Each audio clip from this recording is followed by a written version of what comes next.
Today, Governor Snyder met with Mayor Weaver, and they're talking about going to Washington, D.C. and ask the president for like $1.5 billion to improve the infrastructure to help people. Will the MDEQ get a piece of that money if it is approved by the government? And if so, is that the best place for that money to go into this corrupt agency? There's no way around it if you're going to upgrade the infrastructure, because all the new water treatment, the service leads, pipes, will all have to be reviewed by engineers at the MDEQ before they're given permits to install those things. Oh Jesus! No, we really got to get Mike Prisby out of there. Yeah, I mean, so it will just balloon, and even if they're not making as many decisions in the money, their friends that are in the private consulting firms are going to get on board doing all this designing and putting together plans too. It'll be a big, money maker for the environmental engineering companies in the area and the DEQ. So really the grassroots, they do all this work, they push, they discover the problem, which the MDEQ created basically.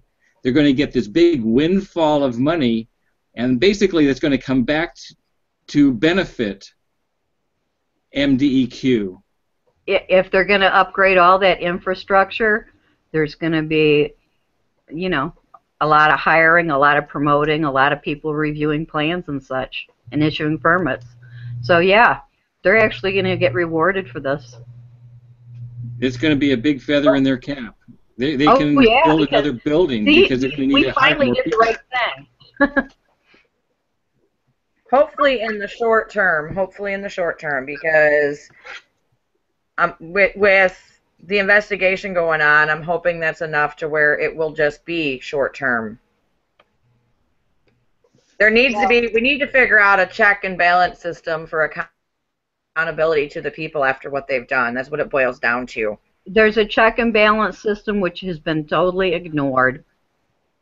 And when I'm talking about grassroots citizens check and balance system.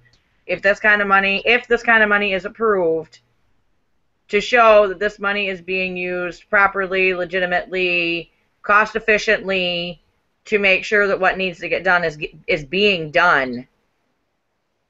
Well, in my experience, in the right way. Even if you do get special panels of people to review some of these decisions, it's still going to be a big windfall for the environmental, engineers in the area, and the common citizens' opinions are going to get pushed to the sidelines again. It's going to be business as usual. It'll be business as usual, only more of the business. more of the business, because the money will be flowing. Oh, the money will be flowing. It's like when the Clean Water Act put money into constructing wastewater treatment plants. That was the first program. I wrote environmental assessments, and I was a construction project manager. We were given 80% grants to small communities to upgrade their wastewater treatment systems.